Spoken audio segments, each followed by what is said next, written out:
সুপ্রিয় শিক্ষার্থী, কৃষি বিশ্ববিদ্যালয় কলেজ কর্তৃক আয়োজিত অনলাইন ক্লাস ও সলভ প্রোগ্রামে আজকের হিসাব বিজ্ঞান ক্লাসে তোমাদের সবাইকে স্বাগতম জানাচ্ছি। আমি জয়কুমার দে। আজকে ক্লাস শুরুতে অনেকটা বিলম্ব হওয়ার পেছনের কারণ আমার শারীরিক অসুস্থতা। একবার ভেবেছিলাম যে হয়তো বা ক্লাসটি নেওয়াই সম্ভব হবে না আজকে আমার পক্ষে, তারপরেও চেষ্টা করে এসে দাঁড়ালাম তোমাদের সামনে। দেখা যাক কতটুকু সুসম্পন্ন করতে পারি। যাই হোক, আমরা আলোচনা করছিলাম অংশীদারি কারবারের হিসাব। অংশীদারি কারবারের হিসাব আমাদের বিগত দুটি ক্লাস আমরা করেছি অংশীদারি কারবারের হিসাবের উপর। আজকে আমরা এর তৃতীয় অংশ নিয়ে আলোচনা করব। অংশীদারি কারবারের হিসাবে আমাদের যে মূল দুটি পার্ট করতে হয় আমরা বলেছি, তার মধ্যে একটি হচ্ছে লাভ লোকসান আবন্টন হিসাব,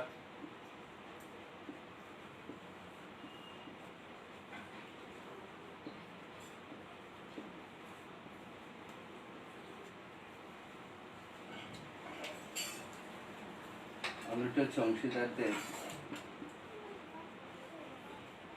মূলধন হিসাব।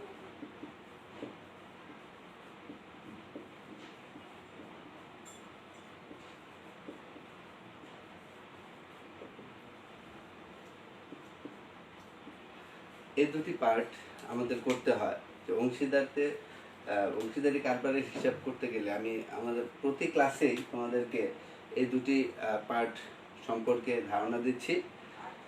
আসো বসো এখানে।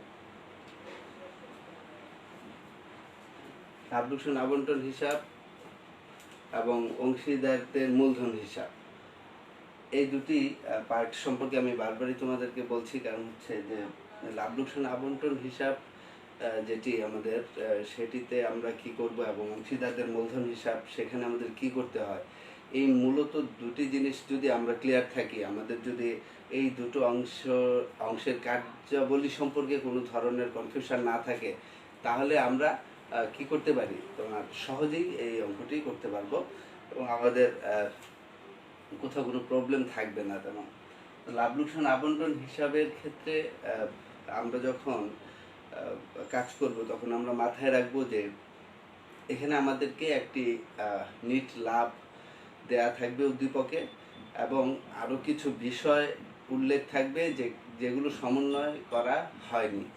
তো সেগুলো সমন্বয় করার পর আমাদের যে প্রকৃত নিট লাভটি নির্ণয় হবে, সেই প্রকৃত নিট লাভটিকে আমরা যেই হিসাবের মাধ্যমে বন্টন করে দিব অংশীদারদের মধ্যে সুনির্দিষ্ট হার অনুযায়ী বা অনুপাত অনুযায়ী, সেটিকেই বলা হচ্ছে লাভ লোকসান আবন্টন হিসাব।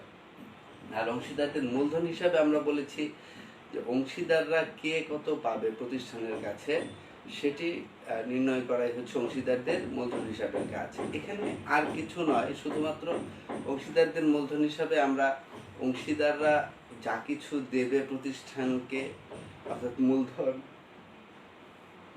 বা অতিরিক্ত মূলধন, আবার তারা প্রতিষ্ঠানের কাছে যা কিছু পাবে সেগুলো আমরা একদিকে লিখি, আবার তাদের সেই মূলধন থেকে যা কিছু কেটে নেওয়া হবে, যেমন উত্তোলন বা উত্তোলনের সুদ, ওই টাইপের আইটেমগুলোকে আমরা একদিকে লিখি। তারপর ব্যালেন্স করলে আমরা নির্ণয় করতে পারি যে অংশীদারদের মূলধন হিসাবের ব্যালেন্সটা কি বের হলো, অর্থাৎ কে কত টাকা পাবে সেখানে। তাহলে এই দুটো অংশই মূলত আমাদের কাজ, দুটো অংশ করাই। তাহলে এখানে আমরা বিগত ক্লাসে যে আলোচনাগুলো করেছিলাম যে কিভাবে আমরা একটি উদ্দীপক থেকে এই লাভ লোকসান আবন্টন হিসাব এবং অংশীদারদের মূলধন হিসাব প্রস্তুত করব, এটি আমরা দেখেছিলাম।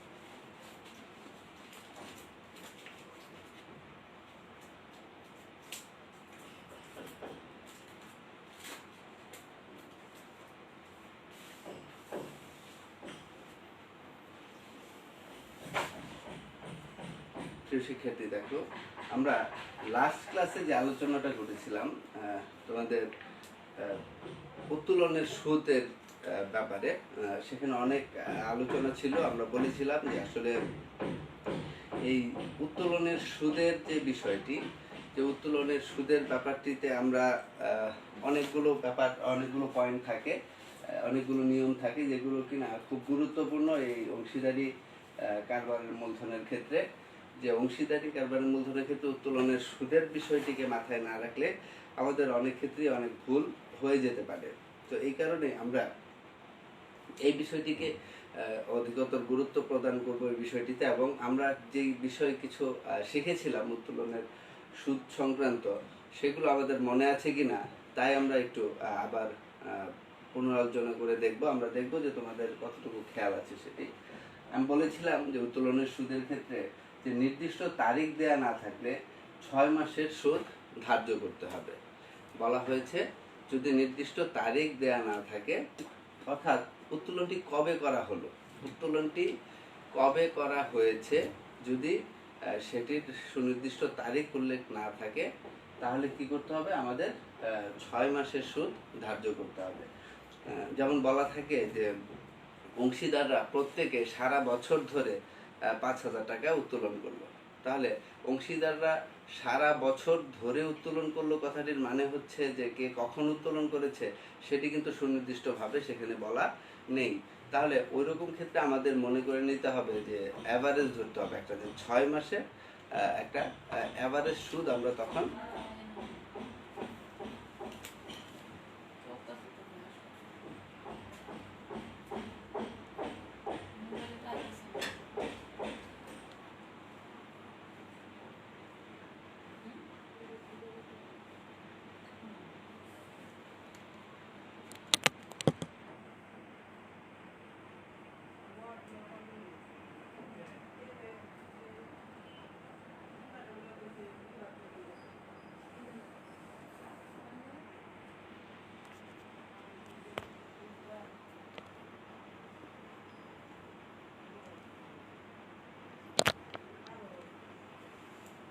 তাহলে নির্দিষ্ট তারিখ দেওয়া না থাকলে 6 মাসের সুদ ধার্য করতে হবে।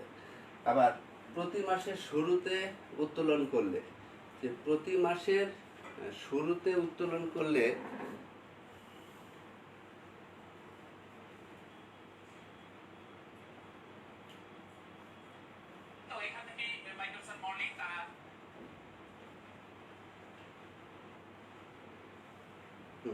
প্রতি মাসের শুরুতে উত্তোলন করলে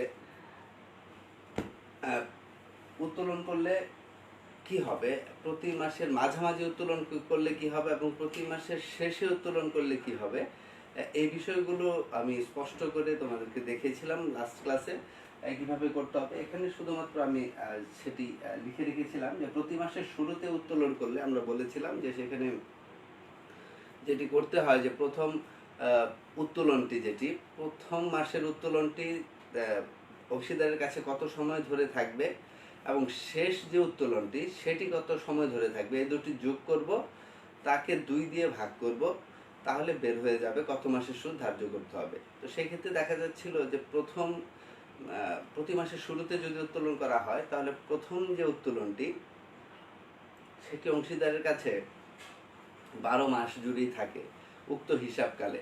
তাহলে 12 মাস জুড়ে যদি থাকে তাহলে সেখানে আমরা 12 লিখেছিলাম। লাস্ট যে উত্তোলনটি সে করবে সেটি ডিসেম্বরের 1 তারিখ হবে। তাহলে 1 তারিখ থেকে ডিসেম্বর 31 তারিখ পর্যন্ত 1 মাস, তাহলে তার শেষ উত্তোলনটি থাকবে 1 মাস জুড়ে। সেই 1 মাস আর 12 মাস যোগ করলে হবে 13 মাস। 13 মাসকে 2 দিয়ে ভাগ দিলে হবে 6.5 মাস। তাহলে এই 6.5 মাস সে সুদ হবে যদি প্রতি মাসের শুরুতে উত্তোলন করে। তাহলে দেখো আমরা বলেছিলাম এখানে যে মাসিক উত্তোলন ইনটু সুদের হার, মাসিক উত্তোলন মানে প্রতি মাসে যেটি উত্তোলন করবে সেই অ্যামাউন্টটি আমরা লিখব, কারণ ওই মাসের উত্তোলনের যে পরিমাণটি সেটির উপর যদি আমরা সুদের হার ধার্য করি, তাহলে যে পরিমাণ সুদ বের হয় তা উপর 6.5 মাসে আমরা গুণ করবো। তাহলে যদি এখানে বছরের উত্তোলন থাকতো, তাহলে বছরের উত্তোলনের উপর যদি সুদের হার প্রয়োগ করতাম তাহলে সেটি এক বছরের সুদ নির্ণীত হতো, তখন আবার সেটিকে মাসে কনভার্ট করতে হতো। এই জন্য ওই ঝামেলায় না গিয়ে আমরা যেটি করবো যে আমরা মাসিক যে উত্তোলনটি আছে সেই মাসিক উত্তোলনটির উপর সরাসরি আমরা সুদের হার ধার্য করব। তাহলে এক মাসের সুদের হার নির্ণীত হবে, তাকে আমরা 6.5 মাস দিয়ে গুণ করলে আমাদের 6.5 মাসের সুদের হার পেয়ে যাব, নির্ণীত হবে।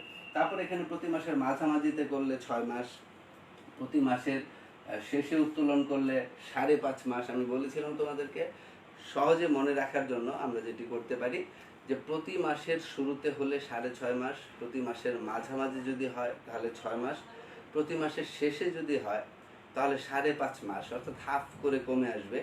এভাবে আমরা এই উত্তোলনের সুদটা নির্ণয় করতে পারি। আবার প্রতি মাসের প্রতি 2 মাস অন্তর অন্তর যদি হয়, হ্যাঁ, প্রতি 2 মাস অন্তর অন্তর যদি আমরা উত্তোলন করি, অংশীদাররা উত্তোলন করে, তাহলে 2.5 মাসের সুদ ধার্য করতে হবে। প্রতি 2 মাস অন্তর অন্তর হলে 2.5 মাসের সুদ ধার্য করতে হবে। প্রতি 3 মাস অন্তর অন্তর যদি হয় তাহলে 1.5 মাসের সুদ ধার্য করতে হবে। আর প্রতি 1 মাস অন্তর অন্তর যদি হয় তাহলে 6 মাসের সুদ ধার্য করতে হবে। এই ছিল আমাদের উত্তোলনের সুদের ব্যাপারটি।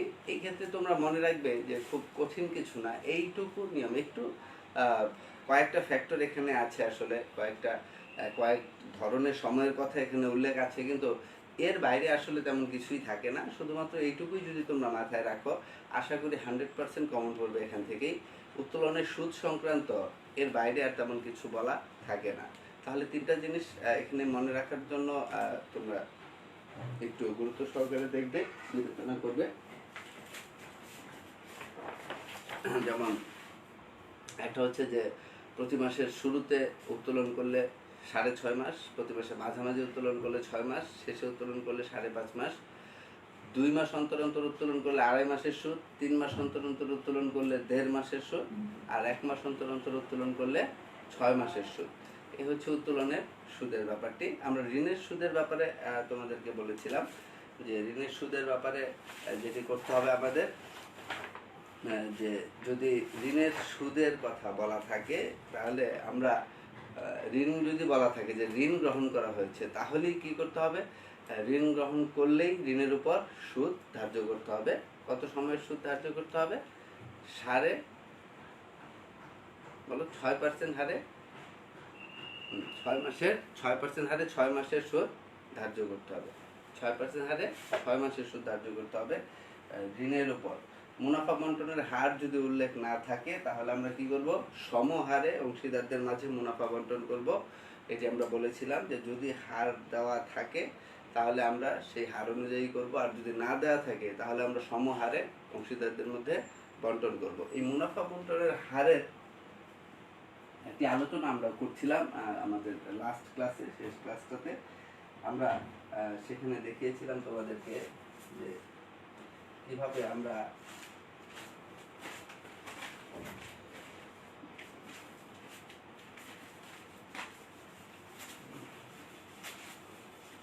মুনাফা বন্টন করব। আমরা বলেছিলাম যে যদি ওরকম দেওয়া থাকে, আমরা একটা হার দেখেছিলাম যে প্রথম কথা হচ্ছে যে সমহারে বন্টিত হতে পারে, বলা হতে পারে যে সমহারে বন্টন করে দিতে, যে অংশীদারদের মধ্যে সমহারে বন্টন করে দাও। আবার গত ক্লাসে আমি দেখিয়েছিলাম যে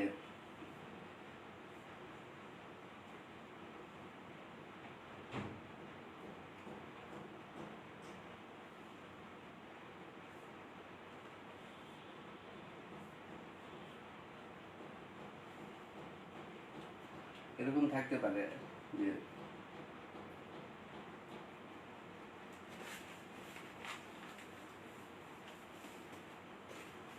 5, 3, 2।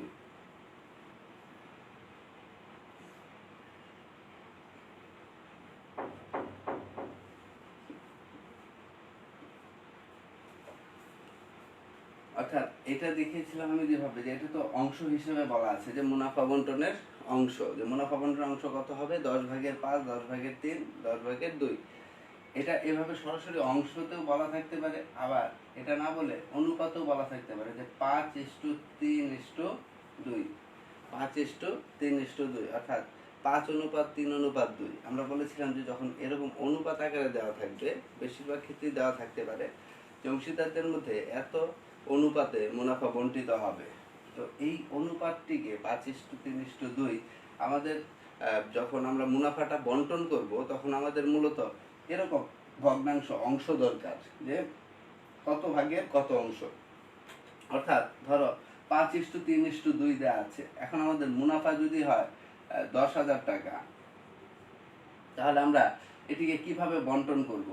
যেমন ধরো ক একজন অংশীদার, তার মধ্যে কিভাবে বন্টন করব, খ তার মাঝে কিভাবে বন্টন করব, গ তাকে কিভাবে বন্টন করে দেব। তো সেক্ষেত্রে কিন্তু আমরা এই 10,000 ইন্টু কি করব, এরকম একটা অংশ দরকার হবে যে 10,000 ইন্টু এত ভাগে এত অংশ। তো এই অনুপাতটা যদি থাকে, আমরা বলেছি যে এটাকে যোগ করব 5, 3, 8, 2, 10। তার মানে কি এখানে টোটাল এই তিনটা অংশকে যোগ করলে হয় কত, 10 অংশ। তাহলে ক পাবে 10 ভাগের 5 অংশ, খ পাবে 10 ভাগের 3 অংশ, গ পাবে 10 ভাগের 2 অংশ। এই হচ্ছে টোটাল অংশ। তাহলে এখানে আমরা দেখবো যে ক কত পাচ্ছে, ক পাচ্ছে 10,000 তো 10 ভাগের 5 অংশ, খ পাচ্ছে 10,000 ইন্টু 10 ভাগের 3 অংশ, গ পাচ্ছে 10,000 ইন্টু 10 ভাগের 2 অংশ। তাহলে এভাবে আমাদের কি হয়, যে ভাগ করে দিতে সুবিধা হয়। এখন এরকম যে ব্যাপারটা থাকে যে মুনাফা বন্টনের যে বিষয়টি, মুনাফা বন্টনের যে হার দেওয়া থাকে, সেই হারটিকে আমরা কি করবো, এরকম ভগ্নাংশে পরিণত করে আমরা মুনাফা যে পরিমাণ বের হবে সুনির্দিষ্ট, তাকে আমরা বন্টন করে দেব। যেমন এখানে হবে কত, 5,000, এখানে হবে 3,000, আর এখানে হবে 2,000, এখানে হবে 2,000। তো এভাবে আমরা কি করব, যে 10,000 কে আমরা বন্টন করে দিলাম এই তিনজনের মধ্যে এই হার।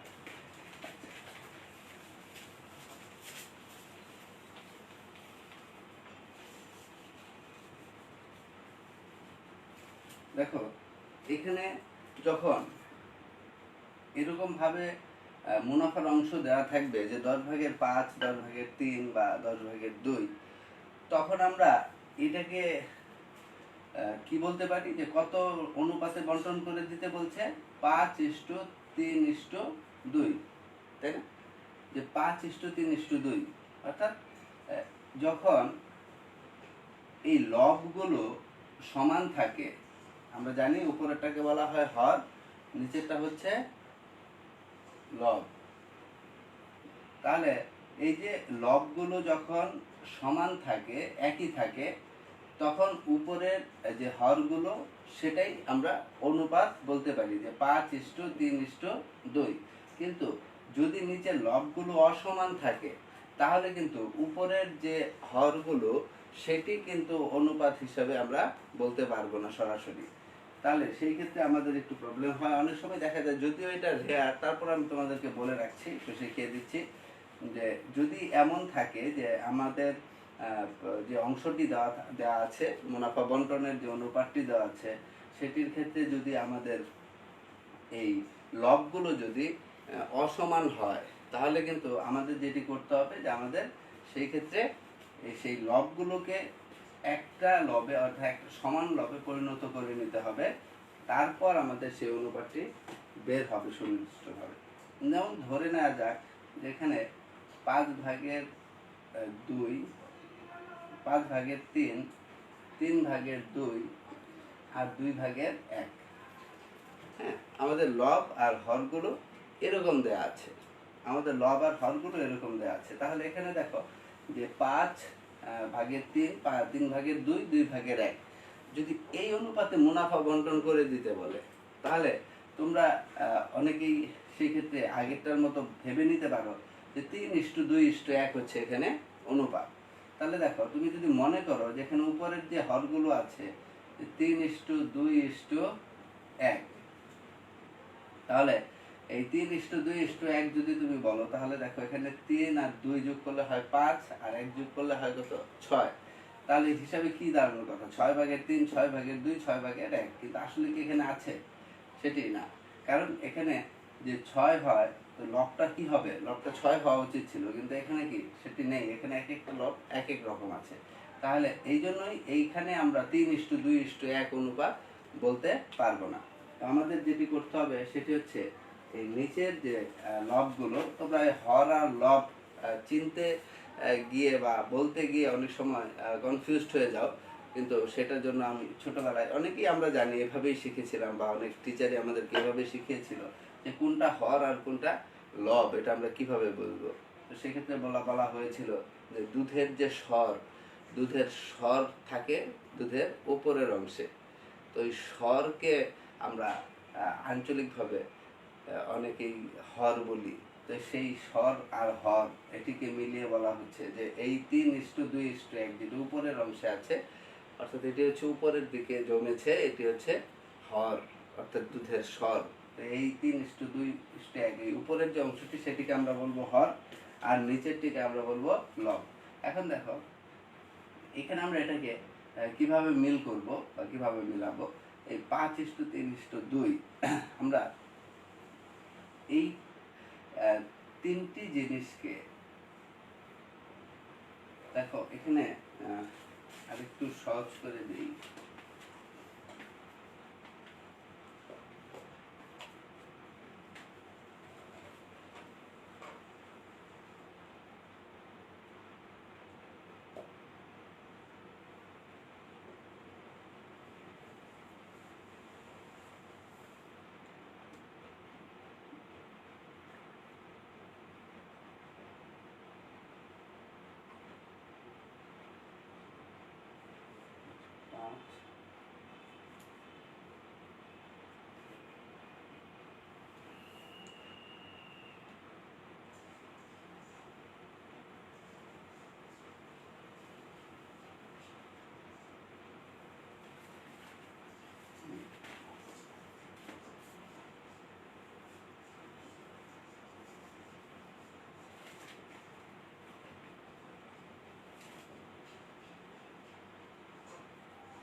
দেখো তোমাদের বোঝার সুবিধার্থে আমি আর একটু সহজ করে দিলাম যে এখানেও দেখো যে লাভগুলো কি আছে, অসমান আছে, 3:2:1। উপরে আমি দিলাম যে 2:2:1 এভাবে। তো মোট কথা হচ্ছে যখনই দেখবে যে নিচের তোমার লাভগুলো অসমান আছে, তখন আমরা কি করব, সেটিকে আগে সমান করে নিব। এভাবে কিভাবে করব দেখো, দেখতে হবে যে এই 3, 2 এবং 1 এই সবগুলো কত দ্বারা এমন একটা সংখ্যা আমরা নিব যে যেই সংখ্যাটি এই তিনটি লব দ্বারাই বিভাজ্য হবে। হ্যাঁ, তাহলে দেখো এখানে মোট কথা হচ্ছে এটা লসাগু করা, যে 3:2:1 এটা যদি আমরা লসাগু করি তাহলে কি বের হবে, 6 বের হবে, তাই না? দেখো 3:2:1 লসাগু করলে বের হবে 6। বা তুমি যদি এভাবে চিন্তা করো যে এমন একটা সংখ্যা আমি নিব যেই সংখ্যাটি এই তিনটি সংখ্যা দ্বারাই বিভাজ্য হবে, তাহলে আমরা যদি 6কে নেই তাহলে 3 দ্বারা বিভাজ্য হচ্ছে, 2 দ্বারা বিভাজ্য হচ্ছে, 1 দ্বারা বিভাজ্য হচ্ছে। তাহলে এবার আমরা ধরে নিলাম যে আমরা নিচের তিনটাকে কি করব, 6 বানাবো। তাহলে এভাবে কাজ করতে হবে। প্রথমে আমরা 3কে যদি 6 করতে চাই কত দ্বারা গুণ দিতে হবে, প্রথমটা আমাদের কি আছে 3/2। তাহলে নিচেরটাকে কত বানাবো 6। 6 বানাতে হলে কত দিয়ে গুণ দিতে হবে, 2 দিয়ে। তাহলে নিচে যেমন 2 দিয়ে গুণ দিয়েছি, উপরে আমরা 2 দ্বারা গুণ করব, তাহলে জিনিসটা ব্যালেন্স হবে। তারপর আছে কত 2/2। এখন 2কেও কত বানাবো 6। নিচে সবগুলোকে আমরা 6 বানাবো, তাহলে 2কে 6 বানাতে হলে গুণ দিতে হবে 3 দিয়ে, তাহলে উপরেও 3 দিয়ে গুণ দিতে হবে। তারপর আছে কত 1/1। এটাকে 6 বানাবো, তাহলে 6 দিয়ে গুণ দিতে হবে, তাহলে উপরেও 6 দিয়ে গুণ দিতে হবে। তাহলে দেখো এখন কি দাঁড়ালো বিষয়টি, 6/4, 6/6 আর হচ্ছে 6/6 এই দাঁড়ালো। তাহলে নিচের লবগুলো এখানে কি হলো, সমান হয়ে গেল।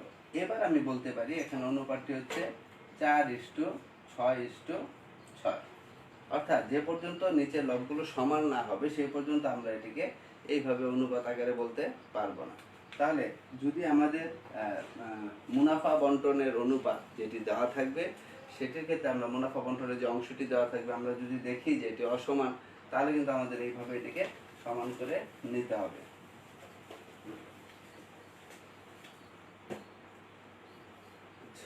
এবার আসো, আমরা বলেছিলাম যে এখানে ছোটখাটো কিছু বিষয় থাকে, যে ওইখানে দেখো কিছু জিনিস বলা থাকে যে উপরোক্ত বিষয়গুলো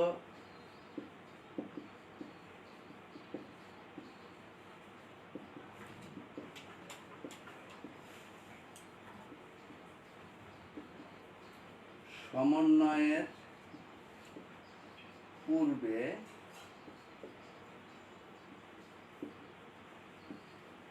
কিন্তু বেতন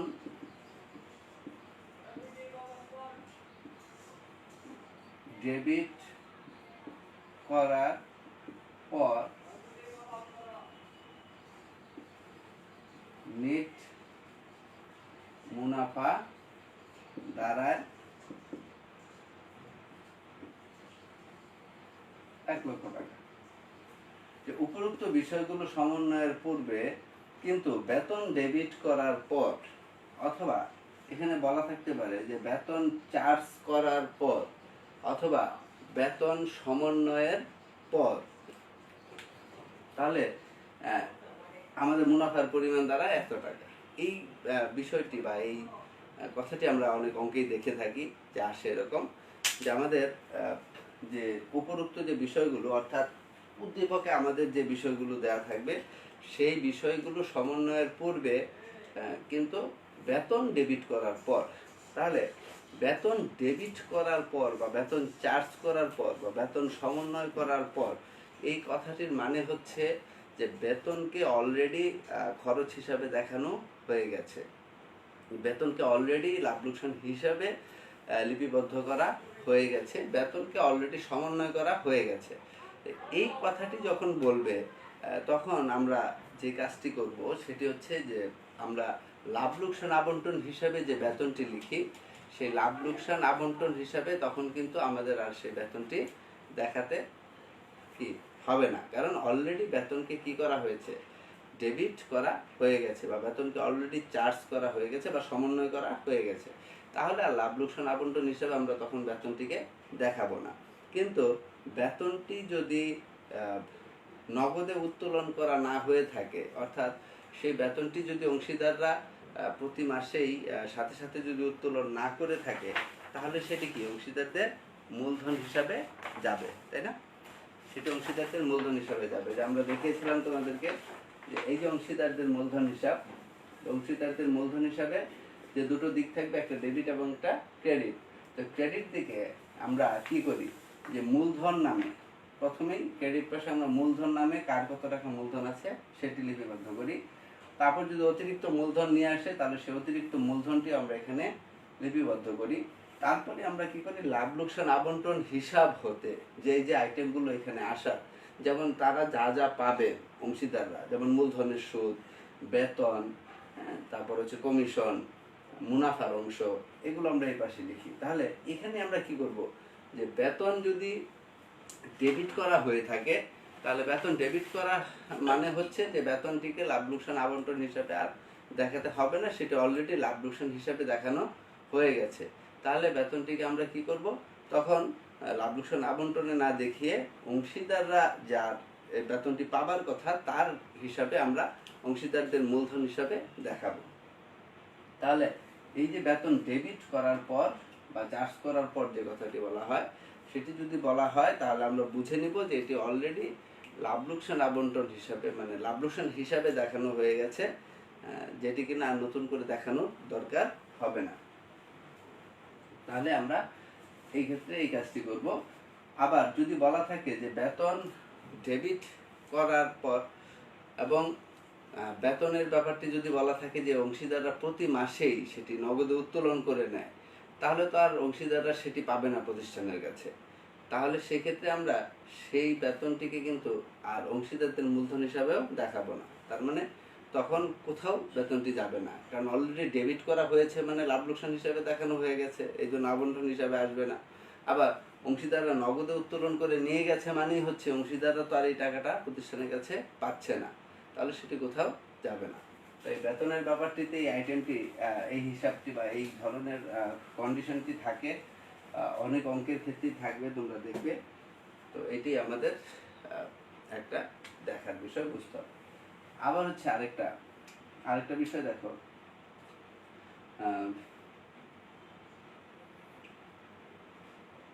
মুনাফা প্রদানের নিশ্চয়তা।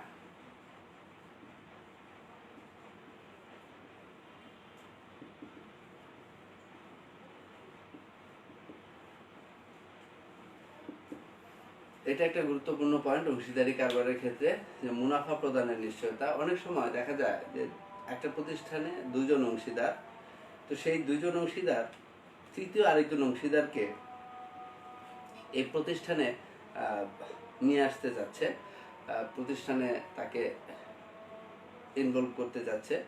তো সেই ক্ষেত্রে তাকে যদি আনতে হয়, সে একটা নিশ্চয়তা চাচ্ছে যে সে যেখানে কাজ করছে সেখানে সে যতটুকু ফিডব্যাক বা আউটপুট পাচ্ছে, এখানে আসার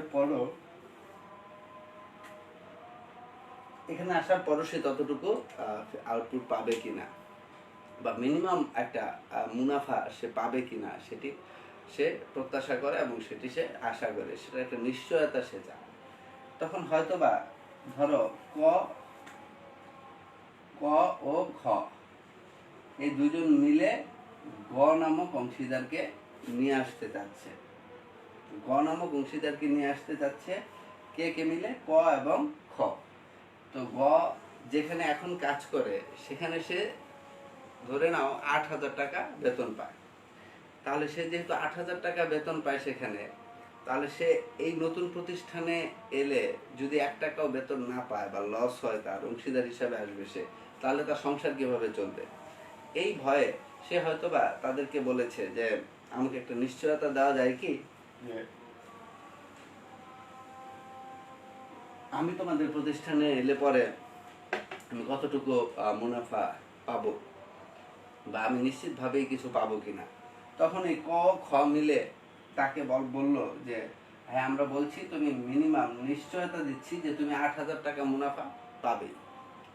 কি হবে? তুমি 8,000 টাকা অবশ্যই মুনাফা পাবে।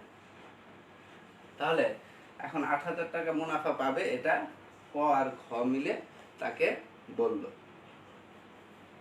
তো এটা হচ্ছে নিশ্চয়তার ব্যাপার। তাহলে ক আর খ মিলে তাকে যে নিশ্চয়তা দিল 8,000 টাকা মুনাফা পাবে, তার মানেই হচ্ছে যে অবশ্যই গকে অবশ্যই কত টাকা মুনাফা বুঝিয়ে দিতে হবে? 8,000 টাকা মুনাফা বুঝিয়ে দিতে হবে। এই নিশ্চয়তা দেওয়ার মানে হচ্ছে যদি কোনো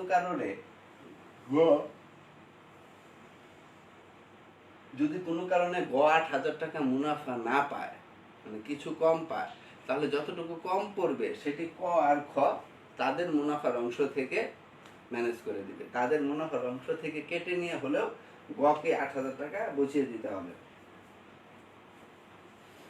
ধরো প্রতিষ্ঠানে এই ক খ গ তিনজন সমহারে মুনাফা পাবে, অর্থাৎ সমহারে মুনাফাটা তাদের মধ্যে বন্টিত হবে। তো এখন আমি দেখলাম যে প্রকৃত নিট লাভ বা যেটা মুনাফার অংশ বন্টনযোগ্য, সেই বন্টনযোগ্য মুনাফার অংশ হচ্ছে তোমার 21,000 টাকা। বন্টনযোগ্য মুনাফার অংশ হচ্ছে কত? 21,000 টাকা। এখন তারা সমহারে এটি বন্টন করে। তাহলে সমহারে যদি এটি বন্টন করে, তাহলে দেখো ক পাচ্ছে কত? ক পাচ্ছে হচ্ছে এটাকে 3 7 21 7,000 করে। ক পাচ্ছে 7,000, খ পাচ্ছে 7,000, গ পাচ্ছে কত? 7,000। তো যখন এরকম নিশ্চয়তার ব্যাপার থাকবে, নিশ্চয়তা প্রদানের যখন ব্যাপার থাকবে, তখন আমরা যত টাকা মুনাফা হবে সেটিকে আগেই বন্টন করে দেখিয়ে দিব না ওই হিসাবের খাতায়। কারণ হচ্ছে যে সেখানে কম বেশি হয় কিনা, যাকে নিশ্চয়তা দেওয়া হয়েছে তার হিসাবটা ঠিক আছে কিনা, তার নিশ্চয়তার জায়গাটা ঠিক আছে কিনা, সেটি আগে দেখে নিতে হবে। তারপর তোমার সেখানে দেখাতে হবে বন্টন করে। কারণ যদি নিশ্চয়তা অনুযায়ী সে 8,000 টাকা পেয়ে থাকে তাহলে আর কোনো ঝামেলা নেই, তাহলে আমরা সরাসরি যত টাকা হবে সেটা লিখে দেখাতে পারবো। কিন্তু যদি 8,000 টাকা না পেয়ে থাকে, কম বা বেশি পেয়ে থাকে, কম যদি পেয়ে থাকে তাহলে কিন্তু আমাদের সেখানে একটা কাজ করতে হবে। যেমন এখানে আমরা দেখাচ্ছি যে এখানে নেট লাভ হচ্ছে মোট কত, 21,000 টাকা। 21,000 টাকা নেট লাভ যদি হয়, আমরা ক, খ এবং গ এর মধ্যে যদি এটা বন্টন করি তাহলে পাচ্ছে প্রত্যেকে কত, 7,000 টাকা করে। তাহলে এখন আসলে দেখো 7,000 টাকা করে পাচ্ছে, আমরা গকে নিশ্চয়তা দিয়েছিলাম কত টাকা পাবার, 8,000 টাকা পাবার। তাহলে এখানে গ কম পাচ্ছে কত, 1,000 টাকা কম পাচ্ছে।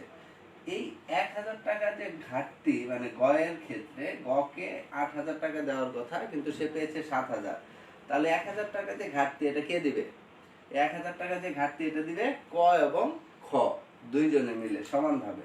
তাহলে দেখো 1,000 টাকা যে ঘাটতি আছে, ক দিবে 500, খ দিবে 500। তাহলে আমরা যেটি করব, ক 7,000 টাকা থেকে 500 আরো কেটে নিব, হয় 7,000 থেকে 500 আরো কেটে নেব, নিয়ে গকে আমরা কি করব, 1,000 টাকা বুঝিয়ে দেব।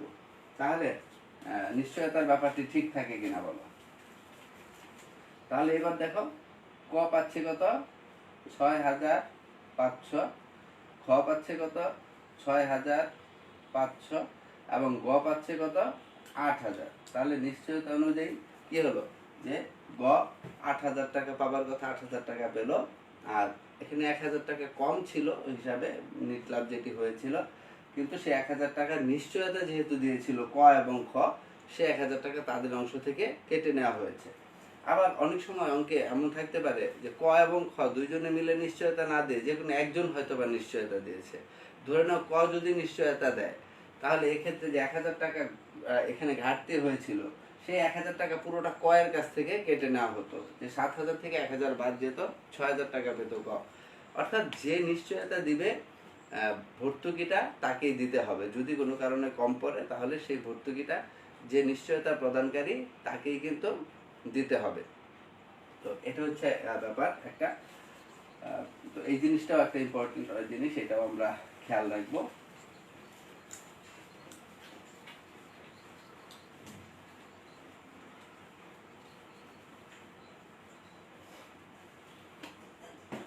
আরেকটা বিষয় হচ্ছে এই যে অংশীদারদের যে মূলধন হিসাব,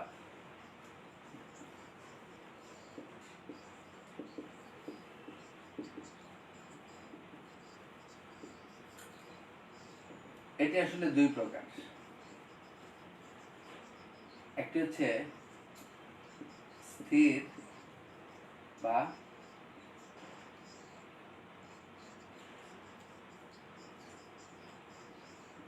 স্থিতিশীল,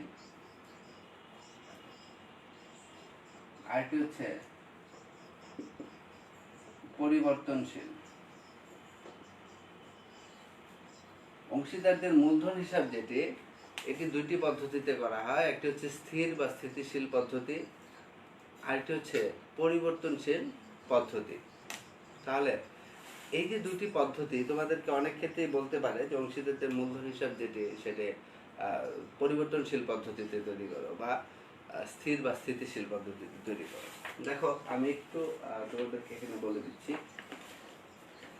এটা হচ্ছে আমাদের অংশীদারদের মূলধন হিসাব। তো এই অংশীদারদের মূলধন হিসাবে যে ছক, সবকিছু ঠিক আছে, একই রকম থাকবে। তো এই অংশীদারদের মূলধন হিসাবে আমরা কি করি মূলত, আমরা বলেছি অংশীদাররা কে কত টাকা পাবে প্রতিষ্ঠানের কাছে সেটি দেখাই। তো এই ক্ষেত্রে আমরা মূলধন হিসাব প্রস্তুত করার সময় শুরুতেই কিন্তু যে কাজটি করি সেটি হচ্ছে যে তারা প্রথমে কত টাকা করে মূলধন দিল সেটি লিখি। তাহলে আমরা এখানে ধরো লিখলাম যে মূলধন এত টাকা করে। তো মূলধন এত টাকা করে আমরা লিখলাম যে শুরুতে তারা যেটি দিল। তারপর ধরো অতিরিক্ত মূলধন, যে অতিরিক্ত মূলধন কত টাকা করে তারা দিবে, সে অতিরিক্ত মূলধনটি আমরা এখানে লিখলাম। তাহলে দেখো যে ধরো 50,000 টাকা করে তারা যদি প্রথমে মূলধন দিয়ে থাকে, তারপর অতিরিক্ত যদি আরো 5,000 করে দেয়, তাহলে কত হয়ে গেল, 50 আর 5 55,000 হয়ে গেল। তারা যদি মূলধনের সুদ পায়, তারা যদি বেতন পায়, তাহলে কি হবে, আস্তে আস্তে মূলধনের পরিমাণটা যেটা শুরুতে ছিল 50,000 সেটা কি হবে, বাড়তে থাকবে। তারপর এখান থেকে আমরা উত্তোলন এবং উত্তোলনের সুদ বা এই টাইপের আইটেমগুলো যদি বাদ দেই, তাহলে সেখান থেকে আবার কিছুটা কমে যাবে। তাহলে শেষে যে ব্যালেন্সটা বের হলো, ধরে নাও ব্যালেন্সটা বের হয়েছে 70,000 করে। অর্থাৎ শুরুতে তাদের মূলধন ছিল কত করে? 50,000 টাকা করে। আর শেষে আমরা এই ব্যালেন্স যখন তৈরি করব মূলধন হিসাবে, তখন দেখলাম যে এখানে আছে 70,000 টাকা করে। তাহলে তাদের শুরুতে মূলধন ছিল 50,000, শেষে হয়ে গেল কত? 70,000। এবার বলো, মূলধনের যে পরিমাণটা সেটা কি স্থির থাকলো না পরিবর্তন হয়ে গেল? গুড, পরিবর্তন হয়ে গেল। তাহলে এই যে পদ্ধতি যেটা কমনলি আমরা করি, আমরা শুরুতেই আমরা যে কাজটি করে থাকি, অংশীদারদের মূলধন হিসাব অ্যাজ ইউজুয়ালি আমরা যেভাবে তৈরি করে থাকি, তাতে দেখা যায় যে মূলধনটা নিয়ে তারা কারবারটা আরম্ভ করেছিল, সেই মূলধনটার সাথে আরও অন্যান্য কিছু বিষয় যুক্ত করায় বা সেখান থেকে কিছু বিষয় মাইনাস করায় তাদের মূলধনটা পরিবর্তন হয়ে যায়। এটাকেই বলা হয় পরিবর্তনশীল পদ্ধতি। তাহলে আমরা নর্মালি যেভাবে কাজটি করি সেটি হচ্ছে পরিবর্তনশীল পদ্ধতিতে। তাহলে এটি হচ্ছে একটা পদ্ধতি। তাহলে জেনে রাখবা যে আমরা যেভাবে কাজটি করি, বা আমরা এখানে ছক যেভাবে দেখিয়েছিলাম তোমাদেরকে, যে মূলধন লিখবো, মূলধনের সাথে লাভ লোকসান আবন্টনের বিষয়গুলো সমন্বয় করব, তারপর আরেকটা নতুন মূলধন বের হবে। এটি হচ্ছে পরিবর্তনশীল পদ্ধতি। আর পরিবর্তনের যে মানে ধাপটা, যে পদ্ধতির দ্বিতীয়টি, যে স্থির বা স্থিতিশীল যেটি আমরা বলছি, সেইটি হচ্ছে একটি নতুন বিষয়। আমরা এটি সম্পর্কে একটু জানবো। স্থির বা স্থিতিশীল মূলধন পদ্ধতি মানে, কথাটির মানে হচ্ছে স্থির, যা নড়াচড়া করবে না, একই জায়গায় থাকবে। স্থিতিশীল মানে যেটি একই জায়গায় একই রকম অবস্থায় থাকবে। তো মূলধনের ক্ষেত্রে বলা হচ্ছে যে মূলধন স্থির বা স্থিতিশীল মূলধন পদ্ধতি। তাহলে মূলধন স্থির বা স্থিতিশীল রাখতে গেলে তাকে এমনভাবে রাখতে হবে যে তার সাথে আর অন্যান্য কোনো বিষয় সম্পৃক্ত করা যাবে না। কারণ অন্যান্য বিষয় সম্পৃক্ত করলেই মূলধনটা পরিবর্তন হয়ে যাবে। তাহলে মূলধনকে যদি আমরা একা রাখি, এক ঘরে করে রাখি, আলাদা করে রাখি সম্পূর্ণ, তাহলে একমাত্র মূলধনটা কি থাকবে? স্থির বা স্থিতিশীল থাকবে। যখন তার সাথে আর অন্যান্য কোনো বিষয়কে কি ইনভলভ করা হবে না, সম্পৃক্ত করা হবে না, তখনই শুধুমাত্র মূলধনটা স্থির বা স্থিতিশীল থাকবে। তাহলে আমরা যদি স্থির বা স্থিতিশীল পদ্ধতিতে যদি আমাদেরকে মূলধন তৈরি করতে বলে, মূলধন হিসাব প্রস্তুত করতে বলে, তাহলে সেখানে দুটি পার্ট করতে হয়। প্রথমে তোমরা লিখবে অংশীদারদের মূলধন হিসাব। এই অংশীদারদের মূলধন হিসাব লিখে তোমরা ঠিক মূলধনের মধ্যে যেভাবে ছক করা, ডেবিট ক্রেডিট, এখানে ডেবিট, এখানে ক্রেডিট, এখানে তোমাদের থাকবে তারিখ বিবরণ, তারপর ধরো 3 জন অংশীদার, হ্যাঁ, তারপরে এখানে তারিখ বিবরণ, এখানে ধরো 3 জন অংশীদার। তো এই ক্ষেত্রে শুধুমাত্র তারিখ বিবরণ, এখানে ক, খ, গ, এখানে শুধুমাত্র তারা যে মূলধনটা শুরুতে দিবে, ধরো 50,000, 50,000, 50,000, এই শুধু এই 50,000 শুরুর যে মূলধন, এটি লিখেই এই হিসাবটি ক্লোজ করে দিতে হবে।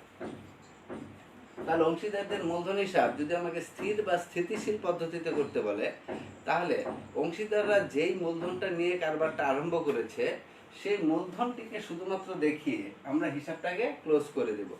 তাহলে দেখো, এর সাথে আর অন্যান্য কোনো বিষয় আসলো না, তাহলে এই মূলধনটা কি পরিবর্তন হওয়ার কোনো সুযোগ আছে? নেই। তাহলে এটিকেই বলা হচ্ছে অংশীদারদের মূলধন হিসাব স্থির বা স্থিতিশীল পদ্ধতিতে। তাহলে বাকি যে কাজগুলো সেটি আমরা কোথায় করব?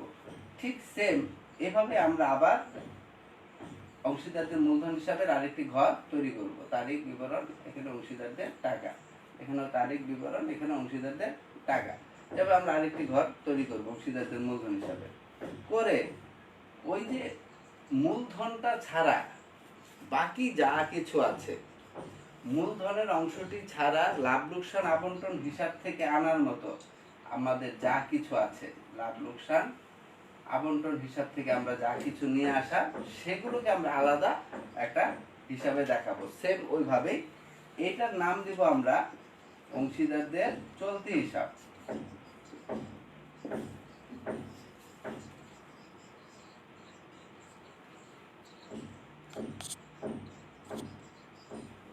ঠিক আছে? তো সেটির নাম দেব আমরা অংশীদারদের চলতি হিসাব। এই চলতি হিসাব মানে হচ্ছে মূলধনটা বাদ দিয়ে বাকি যা কিছু আছে চলতি বছরের ওই লাভ লোকসান আবন্টনের, যেমন মূলধনের সুদ, বেতন, উত্তোলনের সুদ, হ্যাঁ, মুনাফার অংশ, অর্থাৎ শুধুমাত্র মূলধনটা বাদ দিয়ে আমরা আমাদের আগের যে অংশীদারদের মূলধন হিসাব, সেখানে আমরা মূলধনটার নিচে যা কিছু লিখতাম সেই সমস্ত, অর্থাৎ গলাটা কেটে নিব সেখান থেকে, যে অংশীদারদের মূলধন হিসাব, হ্যাঁ, মূলধনটা যে লিখতাম আমরা ব্যালেন্স বিডি বা প্রারম্ভিক মূলধন যেটি, সেই অংশটুকু শুধু কেটে আলাদা করলে নিচের যে অংশটুকু পড়ে থাকবে সেটির নাম হবে অংশীদারদের চলতি হিসাব, আর উপরের যে অংশটি সেটির নাম হবে অংশীদারদের মূলধন হিসাব। তাহলে মোট কথা এইটুকু মনে রাখলেই হবে তোমাদের, যে স্থিতিশীল বা স্থির পদ্ধতিতে আমরা যদি অংশীদারদের মূলধন হিসাব প্রস্তুত করতে চাই, তাহলে দুটো পার্ট করতে হবে। মূলধনটাকে আলাদা দেখাতে হবে যেন সেটি স্থির থাকে, একা থাকে, স্থির থাকে। বাকি যে আইটেমগুলো সেগুলোকে লিখতে হবে অংশীদারদের চলতি হিসাবে। আর যখন আমাদেরকে বলবে যে পরিবর্তনশীল পদ্ধতিতে, বা নর্মালি কিছু না বলবে যে কোন পদ্ধতিতে, তখন আমরা পরিবর্তনশীলই করব। সেই ক্ষেত্রে আমাদের সবটা একসাথে দেখাতে হবে। তো প্রিয় শিক্ষার্থী, আমরা আজকে যেটুকু আলোচনা করলাম, আমরা আজকে আমাদের একটি 3 নম্বর ক্লাস ছিল অংশীদারদের মূলধন হিসাবে। আরেকটি ক্লাস লাগবে। আমি আজকে একটু অসুস্থ থাকার কারণে আসলে ক্লাসের শুরুতে একটু বিলম্ব হয়েছে, বা আমি ঠিক ততটা এনার্জি পাচ্ছি না। আমি নেক্সট ক্লাসে তোমাদেরকে এর সমন্বিত মূলধন হিসাব একটা বিষয় এখানে আছে, সেই বিষয়টাই হচ্ছে এই অঙ্কের সর্বশেষ যে অংশ, এবং সেখানে কিছুটা জটিলতা আছে, যেটি কিনা আমরা শুধুমাত্র সেপারেটলি ওইটুকু অংশ আলোচনা করে আমি খুব সহজে তোমাদেরকে বুঝিয়ে দেব। আশা করি তাতে আর কোনো প্রবলেম থাকবে না। আমরা নেক্সট ক্লাসে সেই সমন্বিত মূলধনের অংশটি আলোচনা করে তারপর ওভারঅল একটা উদ্দীপক নিয়ে আলোচনা করব, এবং আমি দেখাবো যে কোন কোন জায়গাগুলো ইম্পর্টেন্ট। আশা করি 100% কমন করবে আমার ওই আলোচনাটা থেকে। তোমরা আগামী ক্লাসের জন্য প্রস্তুত থাকো। আজকে পর্যন্ত আমরা যতটুকু আলোচনা করেছি সেগুলো নিয়ে একটু বাসায় প্র্যাকটিস করো, এবং দেখো যে এর মধ্যে তোমাদের কোথাও কোনো গ্যাপ রয়েছে কিনা। তারপর আমরা নেক্সট ক্লাসে সেগুলো সমাধান দেব। পাশাপাশি হচ্ছে আমরা নতুন যে অংশটুকু সেগুলো আলোচনা করে এই চ্যাপ্টারটা আমরা নেক্সট ক্লাসে শেষ করব। তো আশা করব বাসায় কাজগুলো করবে তোমরা, এবং নেক্সট ক্লাসের জন্য আমরা প্রিপারেশন নিয়ে রাখবো একটা। সে পর্যন্ত সবাই দোয়া করো আমার জন্য। সুস্থ থাকো, সুন্দর থাকো। দেখা হবে আবারও আগামী ক্লাসে। ধন্যবাদ সবাইকে।